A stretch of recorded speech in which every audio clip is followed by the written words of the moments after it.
स्वागत करता हूं अपने YouTube channel math and GK tricks and tips पर। आज हम लोग एक बेहतरीन टॉपिक लेके आए हैं जिसका नाम है ज्यामिति। ज्यामिति के कुछ महत्वपूर्ण सवाल लेकर आया हूं आपके लिए। तो इन्हीं सवालों के ऊपर हम लोग चर्चा करेंगे और धीरे धीरे एक एक करके सवालों को समझेंगे। तो देखो मित्रों, पहला सवाल जो है वो है कि संपूरक कोणों का योग कितना होता है। संपूरक कोणों का योग कितना होता है। तो संपूरक कोण होते क्या हैं?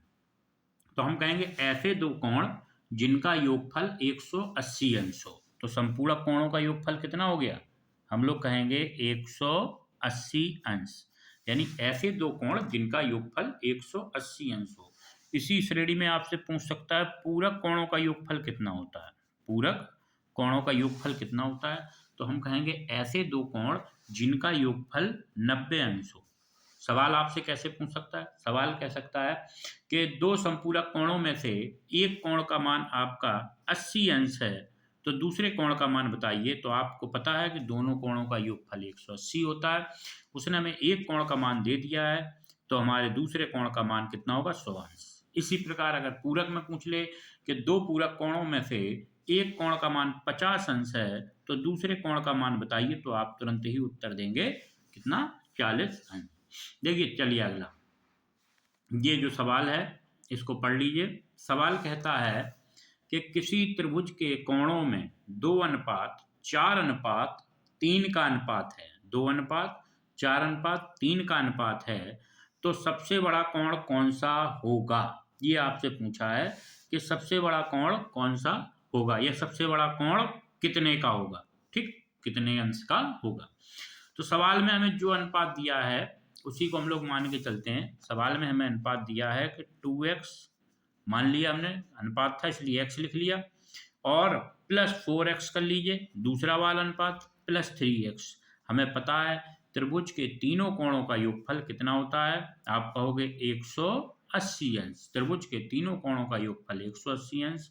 चतुर्भुज के चारों कोणों का योगफल 360 अंश। तो त्रिभुज के तीनों कोणों का योगफल हमने जोड़कर 180 के बराबर कर दिया। अब क्या करेंगे? इन सबको हम लोग जोड़ देंगे। तो 4 2 4 6 और 3 9x बराबर हो गया आपका 180। 9 से ये कट गया 2 बार, 9 दूनी 18। तो x बराबर कितना आ गया? 20 अंश आपका आ गया। जब x बराबर आपका 20 अंश आ गया तो हम लोग क्या करेंगे? सबसे बड़ा कोण कौन सा दिख रहा है? 2x दिख रहा है कि 4x दिख रहा है कि 3x?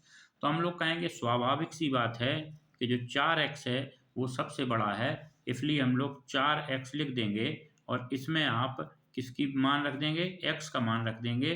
तो कितना आ जाएगा सबसे बड़े कोण का मान? तो आप कहोगे सबसे बड़े कोण का मान होगा 100, सबसे बड़े कोण का मान होगा 80 अंश। ठीक, त्रिभुज के तीनों कोणों का योगफल हमें पता है 180 अंश। अनुपात दे दिया तो हमने उसी के आधार पर इसको निकाल लिया।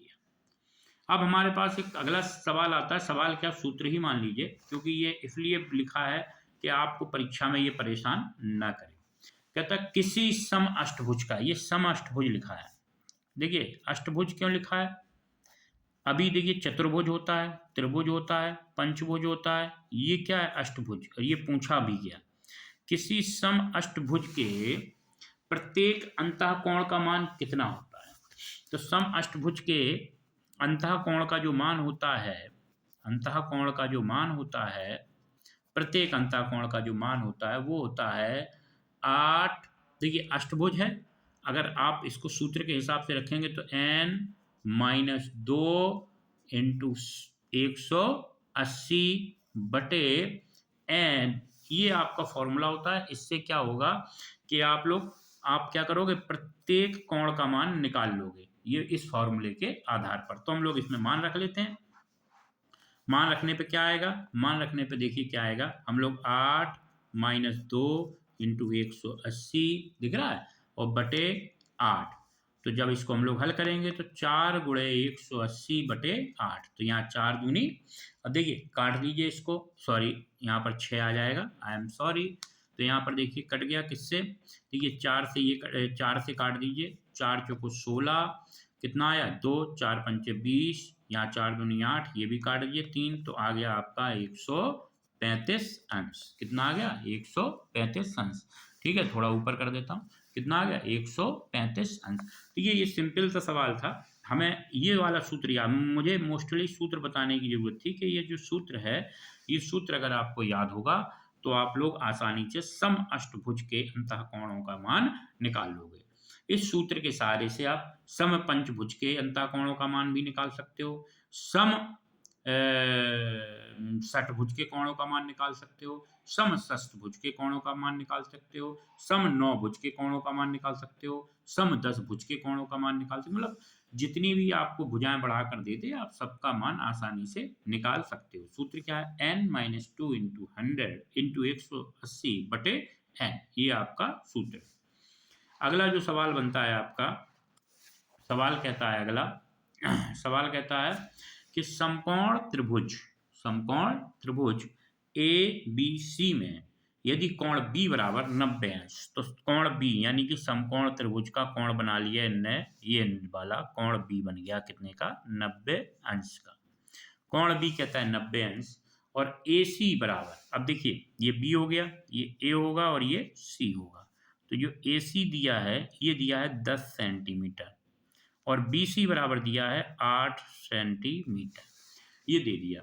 तो वो कह रहा है कि AB का मान क्या होगा, यानी इस वाली भुजा का मान हम लोगों से पूछ रहा है। तो सिंपल सा फंडा है हमारे पास, जो लगता है एक प्रमेय होती है, मैंने सब वो रखे हैं जिनमें कुछ ना कुछ प्रमेय या सूत्र लग रहा है। तो एक प्रमेय होती है जिसको हम लोग कहते हैं पाइथागोरस प्रमेय। क्या नाम है? पाइथागोरस प्रमेय। इस प्रमेय का काम होता है कर्ण का स्क्वायर, आधार का स्क्वायर और प्लस लंब का स्क्वायर, ये इस प्रमेय का फॉर्मूला होता है। तो जब ये हमें पता चल गया कि ये होता है, अब इसमें हमें जो ये तिरछी मतलब 90 अंश के सामने वाली भुजा है वो क्या है, हम लोग कहेंगे कर्ण है, और जो नीचे पड़ी है वो क्या है, हम लोग कहेंगे आधार है, और जो ये खड़ी है ये क्या है, लंब। तो पूछ क्या रहा हमसे? लंब पूछ रहा है। क्या पूछ रहा है? लंब। कर्ण क्या है, हम लोग कहेंगे AC का स्क्वायर, लिख दिया। हम लोग कहेंगे आधार क्या है, तो कहेंगे BC का स्क्वायर। हम लोग कहेंगे लंब क्या है, तो AB का स्क्वायर। क्लियर? अच्छा, AC का मान कितना है, आप कहोगे 10, BC का मान कितना है, आप कहोगे 8, और AB का मान कितना है, निकालना है।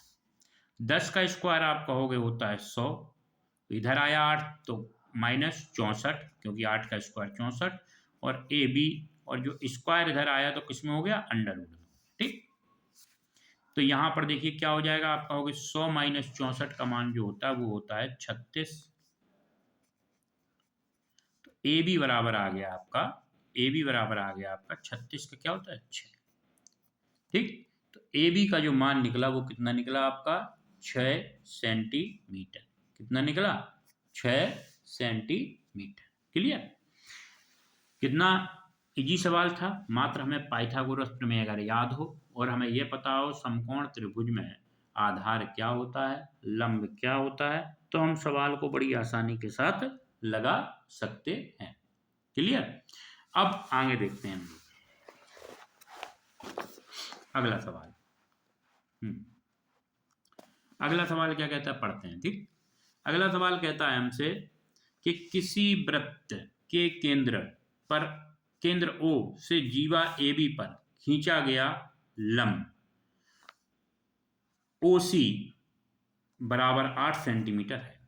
यदि त्रिज्या 17 सेंटीमीटर हो तो AB की लंबाई, जैसा वो कहता है पहले तो वैसा करते हैं तभी समझ में आएगा। ठीक, जैसा उसने कहा वैसे ही करते हैं। तो हम लोगों ने एक वृत्त बना लिया।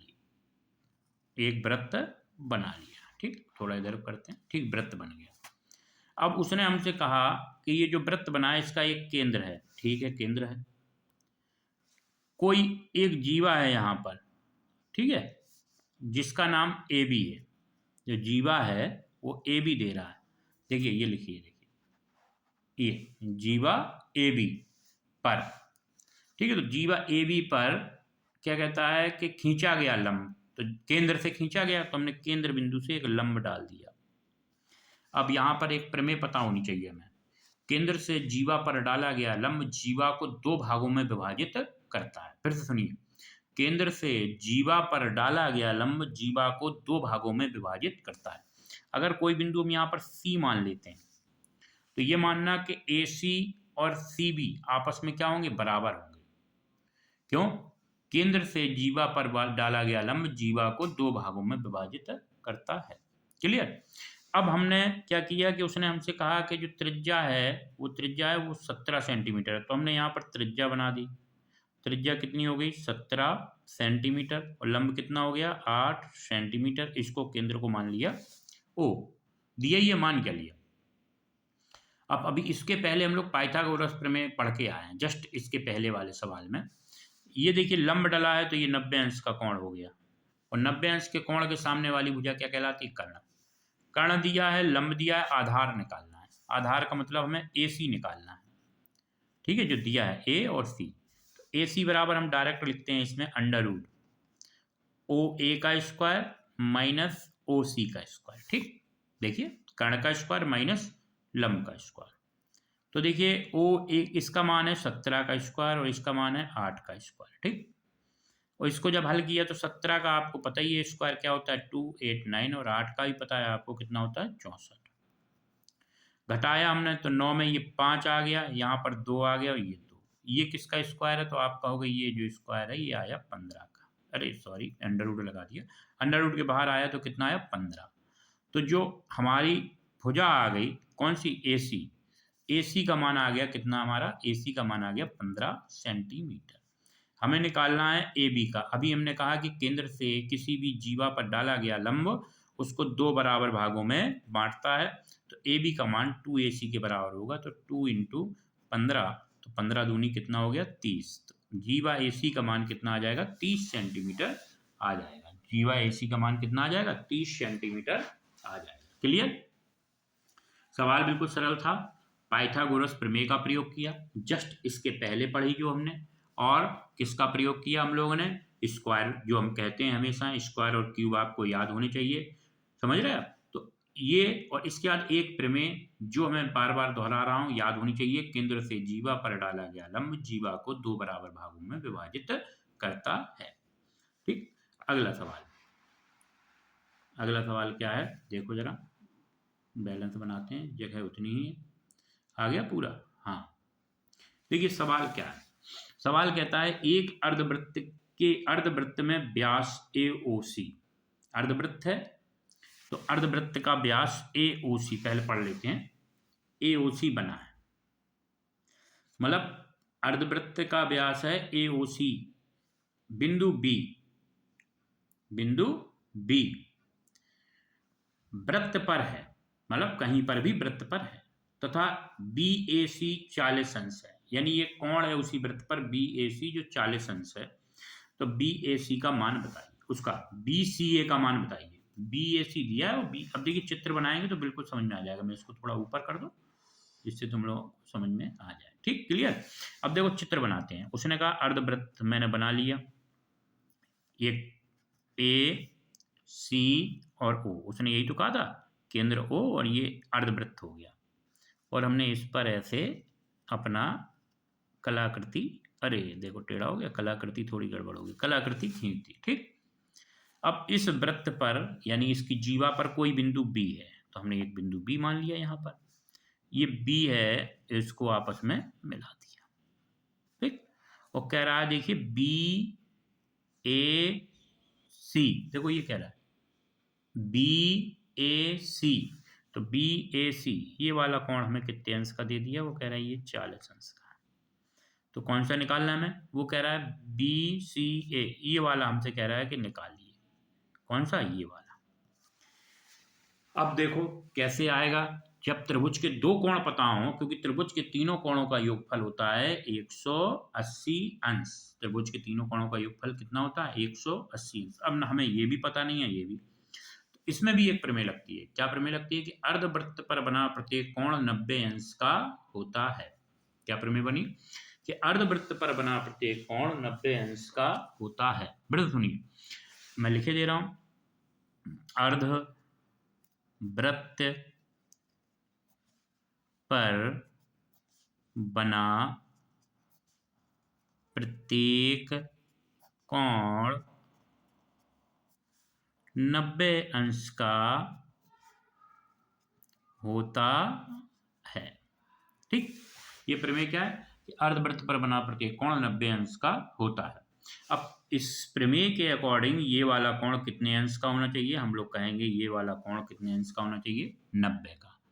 अब त्रिभुज के हमें 3 में से 2 कोण पता है, त्रिभुज में के 3 में से 2 कोण पता है, और मैंने जब शुरू में सवाल लगाया था तो आपको बताया था त्रिभुज के तीनों कोणों का योगफल कितना होता है? त्रिभुज के तीनों कोणों का योगफल कितना होता है? आप कहोगे 180 अंश होता है। त्रिभुज के तीनों कोणों का योगफल कितना होता है? 180 अंश। अब हमारे पास दो प्रमेय, देखिए दो प्रमेय से ये लग रहा है, तो हमारे पास दो कोण हैं। कौन कौन से हैं? आप कहोगे 40 है और 90 है। तो हमने 40 और 90 को जब जोड़ा तो ये हो गया 130। अब दो कोणों का योगफल तो हमारा 130 है, तीसरा निकालना है, तो हम लोग कहेंगे अगर तीनों कोणों का योगफल 180 होता है तो 180 में अगर हम 130 को घटा देंगे तो हमारे तीसरे कोण का मान कितना आ जाएगा? हम लोग कहेंगे 50 अंश आ जाएगा। तो जो तीसरा कोण हमें ज्ञात करना था उसका मान कितना है? 50। सिंपल सा सवाल था, बस हमें एक प्रमेय याद रखनी थी। कौन सी?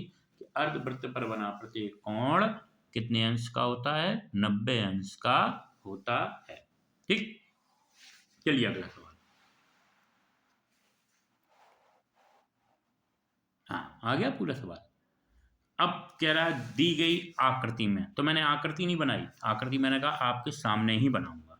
आकृति क्या है? आकृति इस प्रकार है कि एक कोई वृत्त है इस टाइप में, और इस वृत्त का कोई केंद्र है O है, और इस केंद्र से दो ऐसी त्रिज्याएं आपकी हैं, ठीक है, और यहाँ पर भी आपकी दो जीवाएं हैं, ठीक है, और ये जो है यहाँ पर जाके दो जीवाएं यहाँ मिल रही, इस टाइप का चित्र है कुछ, ठीक है। ये A है, ये B है, ये C है, ये O है, और ये दिया है आपको अब 110 अंश, ठीक, और ये इसका मान ये D हो गया, सॉरी ये D है और इसका मान C। इस टाइप का चित्र दिया गया। देखिए चित्र देख लीजिए, ये B है, ये A B D C और ये इस टाइप का। अब कह रहा है दी गई आकृति में O वृत्त का केंद्र है, कोण BCD का मान बताइए। कोण BCD यानी इस वाले कोण का हमें मान बताना है। किस वाले कोण का? इस वाले कोण का। तो इस वाला कोण का मान हम लोग कैसे निकाल लेंगे भाई? इस वाले कोण का मान निकालने के लिए हम लोगों को क्या करना पड़ेगा? हम लोगों को ये पता है कि ये चारों कोने आपस में छू रहे हैं। पहले तो देखो, ये कोना छू रहा है, ये कोना छू रहा है, ये कोना छू रहा है, ये कोना छू रहा है। तो इसका मतलब चतुर्भुज ABCD एक कैसा चतुर्भुज है? आप कहोगे चक्रीय चतुर्भुज है, चक्रीय चतुर्भुज है। और चक्रीय चतुर्भुज का एक नियम होता है कि आमने सामने के कोणों का योगफल 180 अंश होता है। क्या नियम होता है? कि आमने सामने के कोणों का योगफल 180 अंश होता है। ठीक, एक प्रमेय ये हो गई। दूसरी प्रमेय क्या कहती है? दूसरी प्रमेय कहती है कि केंद्र पर जो कोण बन रहा है, जो केंद्र पर कोण बन रहा है वो परिधि पर बने कोण का, फिर से सुनिए, केंद्र पर बना कोण परिधि पर बने कोण का दुगुना होता है। केंद्र पर बना कोण परिधि पे बने कोण का दुगुना होता है। ठीक, फिर से सुन लीजिए, केंद्र पर बना कोण परिधि पे बने कोण का दुगुना होता है। तो देखिए दो प्रकार से सवाल ये बन सकता है। कैसे? मैं दोनों प्रकार से बताता हूं। पहला, या तो इस प्रमेय से लगा लो कि केंद्र पर बना कोण परिधि पे बने कोण का दुगुना, ये प्रमेय तो लगेगी ही। अब देखिए मैं जैसे मान के चलता हूं ये 110 है, तो ये वाला कितना होगा? आधा होता है, तो ये 55 होगा। तो आप कहोगे सर ये भी तो निकाल सकते हैं, बिल्कुल निकाल सकते हैं। हमें पता है एक राउंड जो होता है उसका मान कितना होता है, आप कहोगे सर 360 होता है पूरे चक्कर का मान। भाई लाइन का 180 होता है और पूरा एक राउंड अगर ये खा जाए तो 360 अंश होगा। 360 अंश में हमें 110 तो दिए ही है, हमने घटा दिया। तो ऊपर वाला कितना आएगा, आप कहोगे ऊपर वाला सर 250 आएगा। तो नीचे वाले का मान कितना होगा, आप कहोगे आधा होना चाहिए, तो आधा कितना होगा 125। तो इसका उत्तर हमें पता चल गया, जो पूछ रहा है बी सी डी का मान कितना होगा 125। लेकिन उससे भी लगा लेते हैं चक्रीय चतुर्भुज से। चक्रीय चतुर्भुज क्या कहता है, इन दोनों कोणों का जो अंतर होना चाहिए, योगफल होना चाहिए, वो कितना होना चाहिए 180 अंश, दोनों से आ रहा है। बी सी डी का मान यहाँ पर हम लोग निकाल चुके हैं, बी सी डी बराबर 250/2 प्रमेय के अकॉर्डिंग, सॉरी ऊपर करते हैं थोड़ा, तो कितना आया 125 अंश।